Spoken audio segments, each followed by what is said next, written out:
Bahagyang nababanaag ang Bulkang Taal ngayong araw. Naitala naman ng PHIVOLCS ang volcanic haze at VAG. Para sa detalye, makakasama natin live si Paul Hernandez. Paul.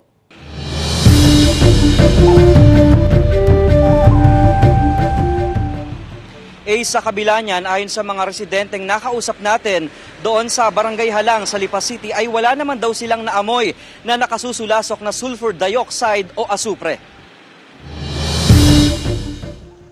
Halos mag-zero visibility sa palibot ng Taal Volcano Island dahil sa kapal ng usok dito. Magtatanghali kanina. Ayon sa state volcanologist na PHIVOLCS, dahil ito sa haze, gayon din sa volcanic smog o VAG. Patuloy pa kasing nagpapakawala ng sulfur dioxide ang Taal na natatrap sa himpapawid. Volcanic haze and na-mix na sa aerosol yung sulfur dioxide. Mabagal din daw ang hangin sa himpapawid. Kahit may haze, business as usual sa tabing lawa ng Barangay Halang sa Lipa City. Wala naman daw kakaibang amoy sa paligid. Wala naman po. Sa ngayong mga oras po ito, wala naman po. Yan lang, kaya lang medyo hindi nakikita yung ano.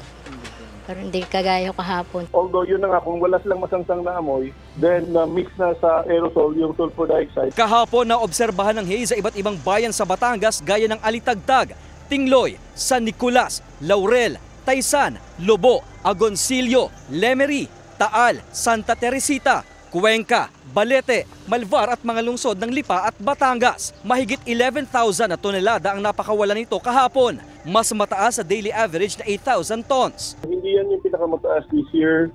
Ang pinakamataas is 18,000 noong March 28. Patuloy ang paalala ng pag-iingat sa publiko. Kung makakalanghap ng asupre, magsuot ng N95 face mask. Iwasan ang outdoor activities at isara ang mga bintana sa bahay. Pinag-iingat ang mga may pre-existing health condition, mga bata at matatanda. Nasa alert level 1 pa rin ang Taal.